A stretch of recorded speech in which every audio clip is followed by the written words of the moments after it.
Hari Om, uh, Salam Alaikum, welcome, peace be unto you.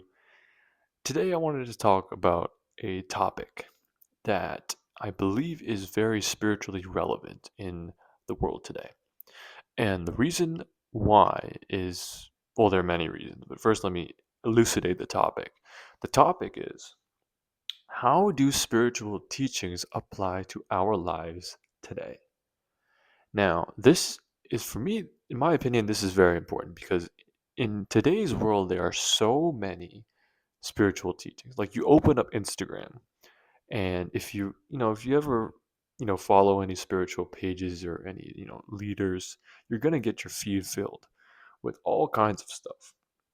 Now, I will say offhand, from personal experience, about 98 to 99% of it is nonsense. And I'm sorry, but the reason why I say that is because people almost never interpret spiritual teachings as transformative. Say it one more time. Most people do not interpret spiritual teachings as transformative. It's just an extension of what they like. Meaning that if somebody, let's say somebody heard, a common, Eastern spiritual teaching, something like, be in the present, right? And don't worry about the future. Now, it's a a common saying. It's like normal, in the Western world at least, to say these kinds of things is kind of a life advice, spiritual teaching kind of thing. And however, it's very it's very dependent on what is actually in the present moment, right? What what are you being in the present of? What's going on right now? Is it something helpful? Is it something detrimental? Is it destructive? You know, what does it mean to be in the present, right? And more often than not, I feel, at least when I look on Instagram, is that it's just really an extension of your likes and dislikes. Meaning, whatever cravings you have, to be in the present is just to kind of focus on whatever your present craving is. Like, like if I'm at a restaurant, focus on, the atmosphere and the vibe and just kind of like, be there and, in the fun of the moment. Like, it, I see these things. I'm like, why do people make commentaries on this? Like, with all due respect, people should comment on what they know. Now, note it. I'm making commentary right now, with this channel. However, this is from a developing perspective. Developing perspective, right? It's not meant to say that this channel is not meant to be. This is the be all and end all. Like I'm telling you, like truths. No, I'm telling you thoughts from someone from my perspective. Someone of my age. I'm in my early 20s, right? Um, some bit of a rational perspective, right? Because my training is in science. So it's more of these elements. It's thoughts. It's musings. That's the point of this. I'm not trying to convey any sort of like absolutist thing, right?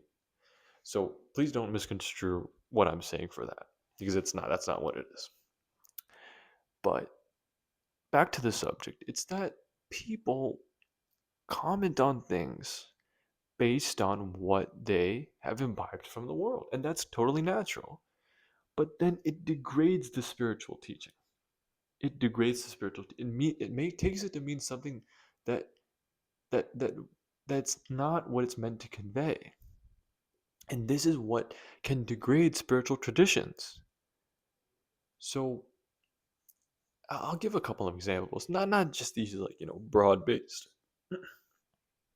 Not just these broad based kind of sayings that we have in the Western world or just in common parlance, like be in the present and I don't know, don't worry. Like worrying never helps. I mean, it's true, but uh, I'll get into kind of more specific teachings, uh, and kind of give the discrepancy in what people think it means and what it is trying to convey based on what the spiritual masters have said, right?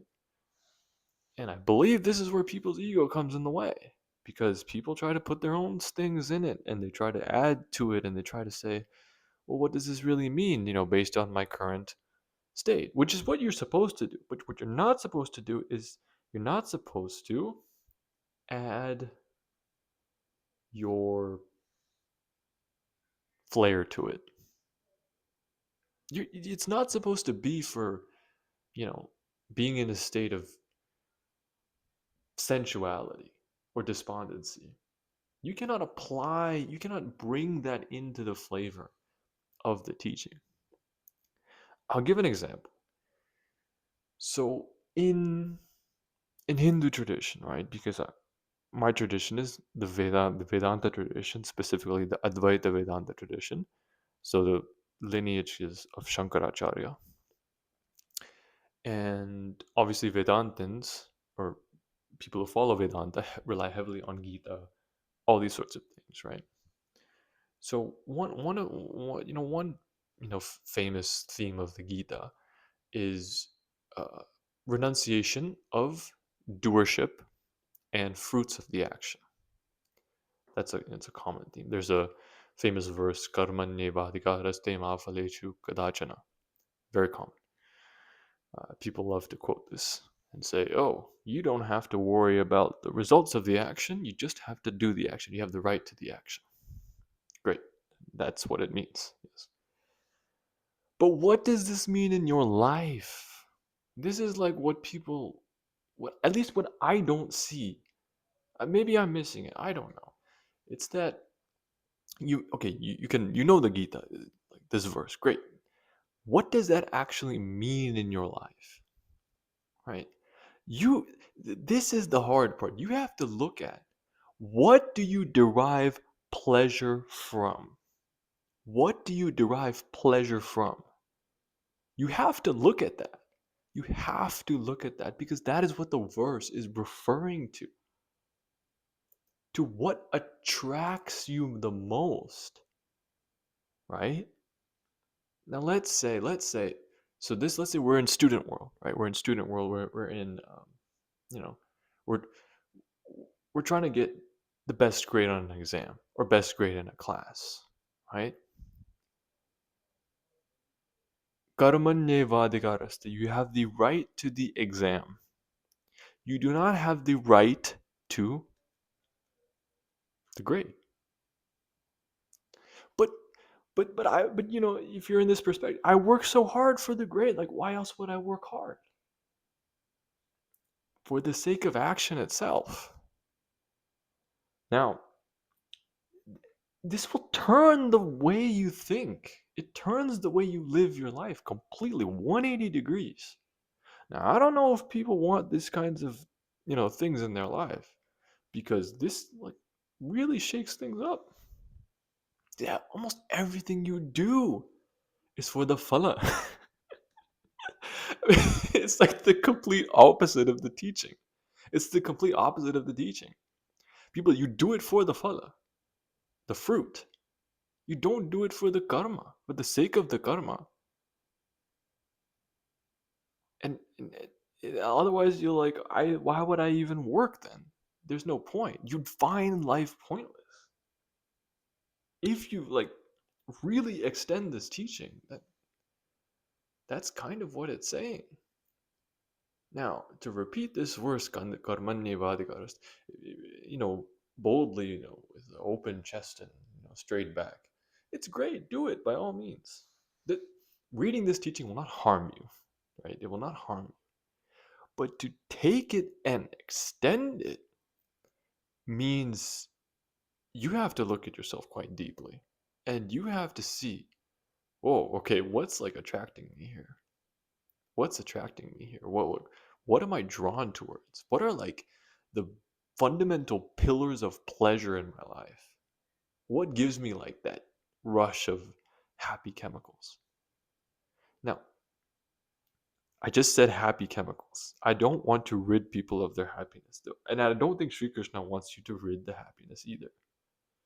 However, he is saying that in spite of the happy chemicals, you're looking for peace. You're not looking for a hit. You're looking for peace. So the peace isn't doing the action. The peace isn't doing the action. It's not completing the action then getting the result. That will come. And honestly, as a human being, and I'm being very honest at this point, as a human being, you will indulge in it a little bit. You will, right? You get a great grade on an exam, you get the job that you want, you rejoice. It's just kind of human nature. So you don't, I mean, honestly, if you take that teaching seriously, you'll become a monk. And there's no need for that. There's no need to, to extend it way beyond and kind of give everything because you can't, right? Shri Krishna also says the gunas force you to act. The gunas meaning the forces of nature. They force you to act. You're helpless in that sense. It's also said in the Mahabharata, Duryodhana also says that he knows what was righteous, but inevitably he's drawn in the negative path because he's beheld by the, or he's forced by the by nature itself, by the gunas, right? So helplessly you are made to act. Yet that's where the peace is found. So that's what this teaching is really trying to convey. Not, I'll tell this to somebody and, continue to live my life, which is what most people do. Because it's hard. It's hard. I mean, it shakes up the way you live, especially in our day and age, in the world, especially in the Western world, in the US. It's like the basis of people's lives. That's like the whole American dream, right? Like, American dream is I'm fulfilled by doing things. It's literally the opposite of the teaching. It's literally the opposite of the teaching. I'm fulfilled by getting things from the fruits of my actions. That's the American dream, consisting of whatever people think of it, like hard work and starting a family, which are fundamental things, by the way. I'm not denouncing them. And I'm not even denouncing the pleasure derived from them. I'm just elucidating the teaching as from what has been given by the saints and the sages.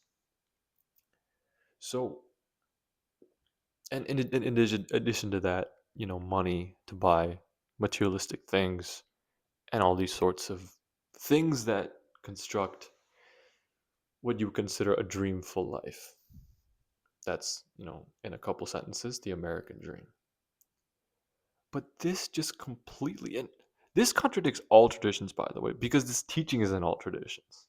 Karma nivadika, that verse in different forms appears in all religions, in Christianity, in Islam, and I'm sure it appears in monastic traditions, in the Jewish tradition as well, uh, Eastern traditions, Buddhism. Oh my God, it's like that's the main theme essentially. but um, but yeah. Anyways, so when we're talking about these kinds of teachings, at the very least, we must know what it means and what it's trying to convey. Now, this whole thing is not just a denouncing of materialism or materialistic pleasure, or to kind of make yourself a delirious person by denying yourself everything. No, that's never the way. No one ever said that's the way, right?